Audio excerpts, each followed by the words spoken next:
সুপ্রিয় শিক্ষার্থীরা, আজকের অনলাইন ক্লাসে তোমাদেরকে স্বাগত জানাচ্ছি। আশা করছি তোমরা ভালো আছো।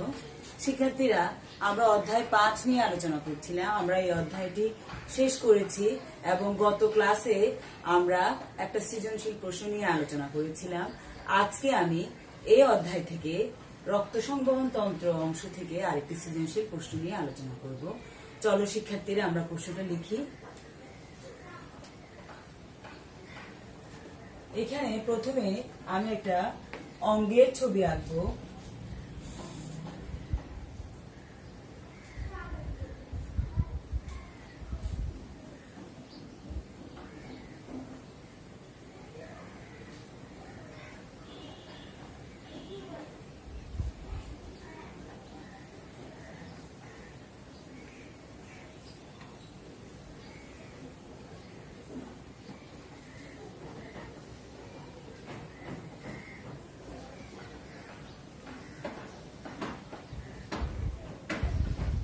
অঙ্গটি নিশ্চয়ই তোমরা চিনতে পেরেছো। আমি একটা হৃৎপিণ্ডের ছবি এঁকেছি এবং এখন আমি প্রশ্নগুলোতে যাব। কতে আমি লিখব পেরিকার্ডিয়াম কি,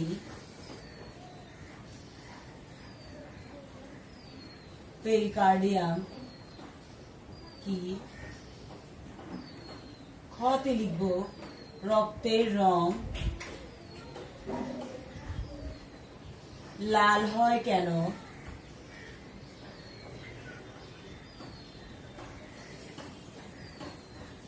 গতে লিখব উদ্দীপকের অঙ্গটির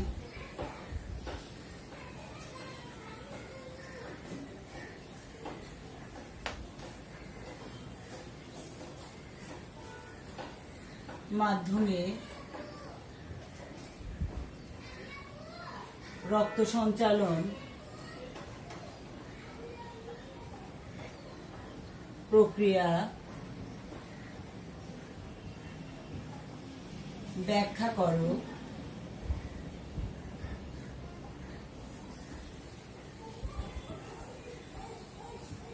উদ্দীপকের অঙ্গটি, ঘতে লিখব উদ্দীপকের অঙ্গটি অঙ্গটিকে সুস্থ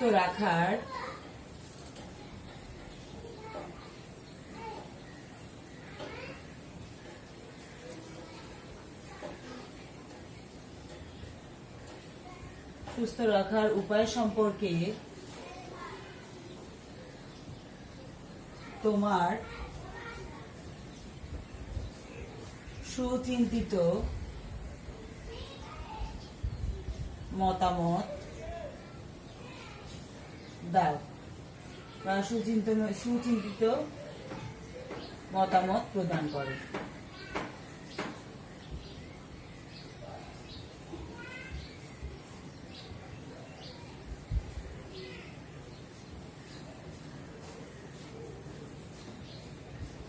প্রথম প্রশ্নে 1, তারপর 2, 3 এবং 4।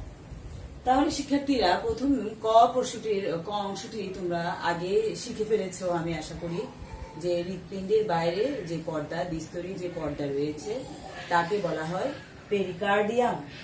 খ প্রশ্নের উত্তর, রক্তের রং লাল হয় কেন। এই প্রশ্নের উত্তরে তোমরা প্রথমে রক্ত কি সেটা লিখতে পারো। রক্ত এক ধরনের তরল যোজক কলা। রক্তে লোহিত কণিকায় হিমোগ্লোবিন নামক উপাদান থাকার কারণে রক্তের রং লাল হয়। এরপর গ নাম্বার যে প্রশ্নটা আমি লিখেছি, উদ্দীপকের অঙ্গটির মাধ্যমে রক্ত সঞ্চালন প্রক্রিয়া ব্যাখ্যা করো। শিক্ষার্থীরা, তোমাকে শুরুতেই লিখতে হবে উদ্দীপকের অঙ্গটি হচ্ছে হৃৎপিণ্ড। তারপর এইটা লিখলে তুমি 1 নাম্বার পাবে এবং হৃৎপিণ্ডের মাধ্যমে রক্ত সঞ্চালন প্রক্রিয়া তোমাদের পাঠ্য বইয়ে সংক্ষিপ্ত আকারে আছে।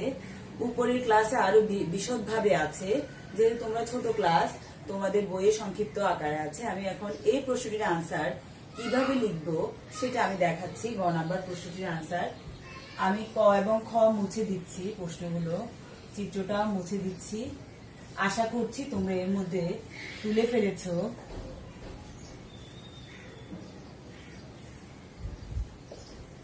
তাহলে আমরা শুরুতেই লিখব উদ্দীপকের অঙ্গটি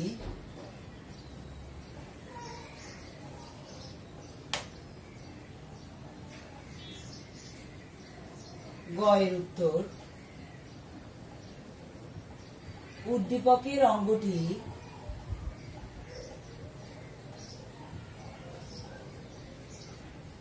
হৃৎপিণ্ড। এই এতটুকু লিখে তোমরা 1 নাম্বার পেয়ে যাবে, আর 2 নাম্বার দরকার। তারপর লিখবে হৃৎপিণ্ডের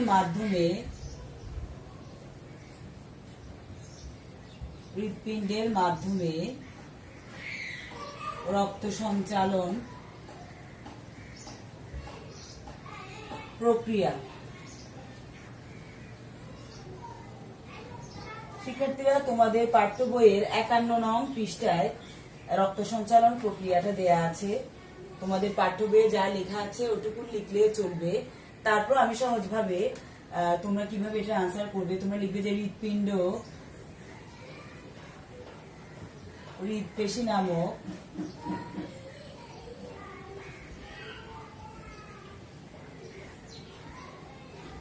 অনৈচ্ছিক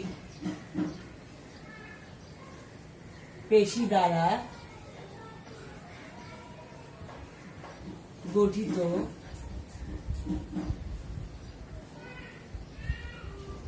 অলিন্দদ্বয়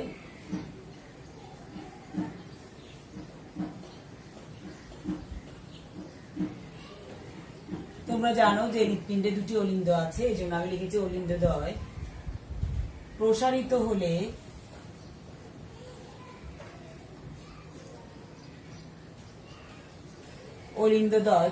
হলে দেহের বিভিন্ন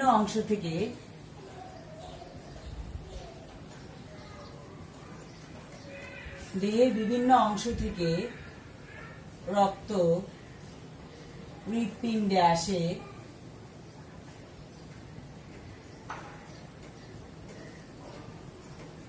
এরপর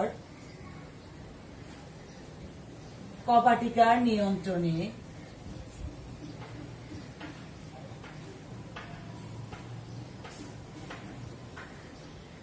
রক্ত নীলয়দয়ে প্রবেশ করে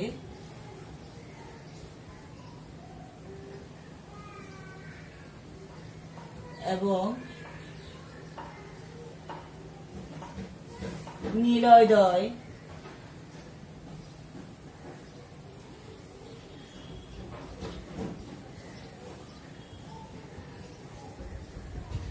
সংকুচিত হলে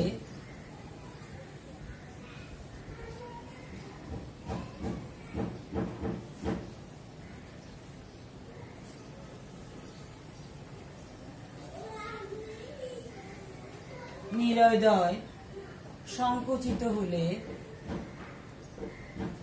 রক্ত ধমনী পথে দেহের বিভিন্ন অংশে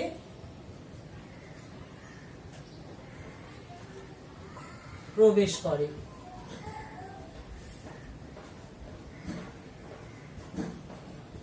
শিক্ষার্থীরা, অলিন্দদ্বয় প্রসারিত হলে দেহের বিভিন্ন অংশ থেকে রক্ত, এখানে তোমরা শিরা পথে কথাটা উল্লেখ করতে পারো, মহাশিরার মাধ্যমে বা শিরা পথে হৃৎপিণ্ডে আসে। অথবা অলিন্দদ্বয়ের কথা না লিখে তোমরা হৃৎপিণ্ড প্রসারিত হলে দেহের বিভিন্ন অংশ থেকে রক্ত শিরা পথে হৃৎপিণ্ডে আসে। এরপর কপাটিকার নিয়ন্ত্রণে রক্ত নীলয়দয়ে প্রবেশ করে এবং নীলয়দয় সংকুচিত হলে রক্ত ধমনী পথে দেহের বিভিন্ন অংশে প্রবেশ করে। তাহলে শিরা পথে হৃৎপিণ্ড যখন সংকুচিত হয় তখন রক্ত হৃৎপিণ্ডে প্রবেশ করে এবং প্রসারিত হয় তখন হৃৎপিণ্ডে প্রবেশ করে, এবং যখন হৃৎপিণ্ড সংকুচিত হয় তখন ধমনী পথে রক্ত দেহে চলে আসে। তোমাদের এটা যদি ডিটেলস মনে হয় তোমরা পাঠ্য বইয়ে যা আছে হুবহু লিখলে তাও চলবে। যে পাঠ্য বইয়ে আছে হৃৎপিণ্ড প্রসারিত হলে হৃৎপিণ্ড থেকে রক্ত হৃৎপিণ্ড যখন প্রসারিত হয় তখন দেহ থেকে রক্ত শিরাপথে হৃৎপিণ্ডে প্রবেশ করে, এবং হৃৎপিণ্ড যখন সংকুচিত হয় তখন ধমনী পথে রক্ত দেহের বিভিন্ন অংশে প্রবেশ করে। এভাবে ক্রমাগত সংকোচন প্রসারণের মাধ্যমে হৃৎপিণ্ডের মধ্য দিয়ে রক্ত সঞ্চালন প্রক্রিয়া চলতে থাকে। লাস্টে তোমরা এই লাইনটা দিবে, এভাবে ক্রমাগত সংকোচন প্রসারণের মাধ্যমে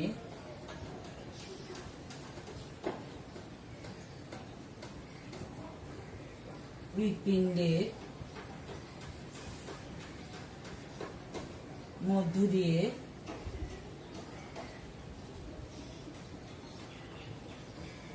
রক্ত সঞ্চালন প্রক্রিয়া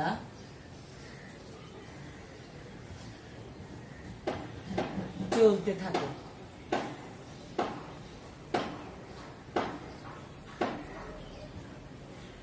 তাহলে শিক্ষার্থীরা, তোমাদের যদি এটা বেশি মনে হয় তাহলে তোমরা এখানে এটা ছোট করে লিখতে পারো যে হৃৎপিণ্ড, এখানে অলিন্দদ্বয় না দিয়ে লিখতে পারো, হৃৎপিণ্ড যখন প্রসারিত হয় তখন দেহের বিভিন্ন অংশ থেকে রক্ত শিরাপথে হৃৎপিণ্ডে আসে।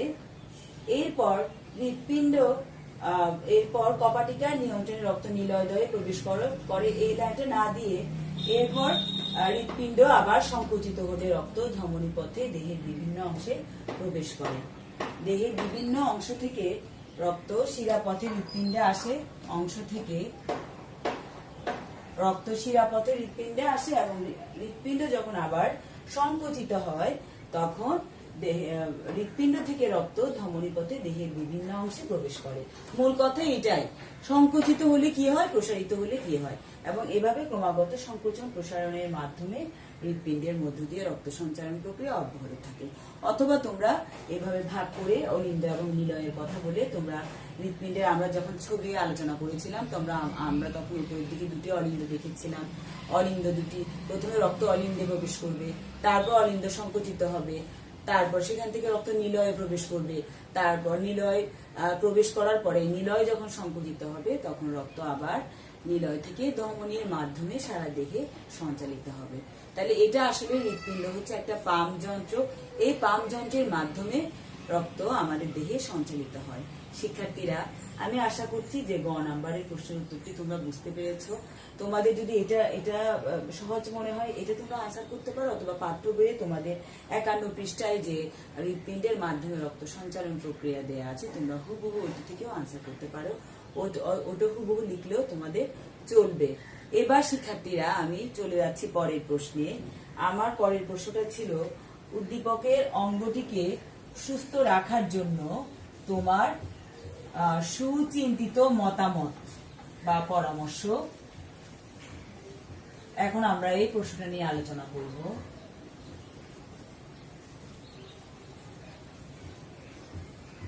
ঘ নাম্বারের উত্তর নিয়ে আমরা আলোচনা করব এখন। শিক্ষার্থীরা, তোমরা জানো যে সৃজনশীল প্রশ্নের ঘতে প্রায় সময় তোমার নিজস্ব মতামতটা চাওয়া হবে। এখানে তোমাদের পাঠ্য বইয়ে হৃদরোগে আক্রমণ থেকে রক্ষা পাওয়ার উপায়, এখানে যে উপায়গুলো লেখা আছে সেগুলো তোমাদের ব্যাখ্যা করলে চলবে। উদ্দীপকের অঙ্গটি মানে হৃৎপিণ্ডকে সুস্থ রাখার উপায় মানে হৃদরোগ থেকে বাঁচার উপায়। তাহলে তোমার নিজস্ব মতামত তুমি এইভাবে লিখবে ঘরের আনসারে, উদ্দীপকের অঙ্গটি অর্থাৎ হৃৎপিণ্ড সুস্থ, অর্থাৎ হৃৎপিণ্ডকে সুস্থ রাখার উপায়।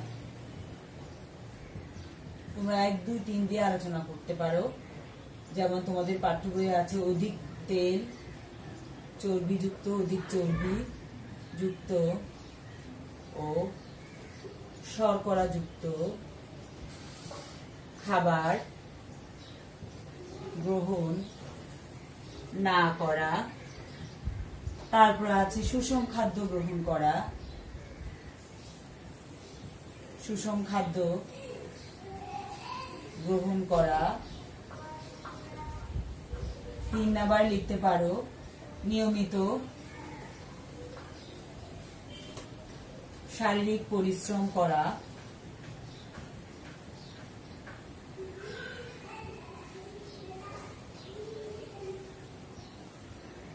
4 নাম্বার দেহের ওজন বাড়তে না দেয়া, অতিরিক্ত ওজন অত্যন্ত ক্ষতিকর, দেহের ওজন বাড়তে না দেয়া। 5 নাম্বার লিখতে পারো ধূমপান পরিত্যাগ করা, ধূমপান পরিত্যাগ করা। 6 নম্বরে অতিরিক্ত পরিশ্রম, অতিরিক্ত পরিশ্রম, মানসিক চাপ, দুশ্চিন্তা পরিহার করা।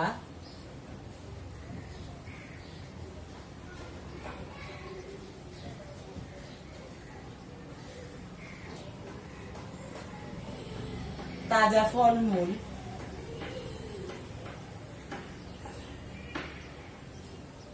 ও শাকসবজি গ্রহণ করা। শিক্ষার্থীরা আমাদের ঘতে আমাদের 4টা নাম্বার থাকে পরীক্ষায়। এই 4 নাম্বারের জন্য তুমি 6টা পয়েন্টও দিতে পারো, 5 থেকে 6টি পয়েন্ট বা 7টি পয়েন্ট দিলে আরো ভালো হয়। তাহলে আমি আশা করছি শিক্ষার্থীরা তোমরা এই প্রশ্নটির আনসার কিভাবে তৈরি করবে তা বুঝতে পেরেছো, এবং পরবর্তী ক্লাসে নতুন অধ্যায় নিয়ে তোমাদের সামনে আমি হাজির হব। সে পর্যন্ত তোমরা সবাই ভালো থাকো, তোমাদেরকে ধন্যবাদ।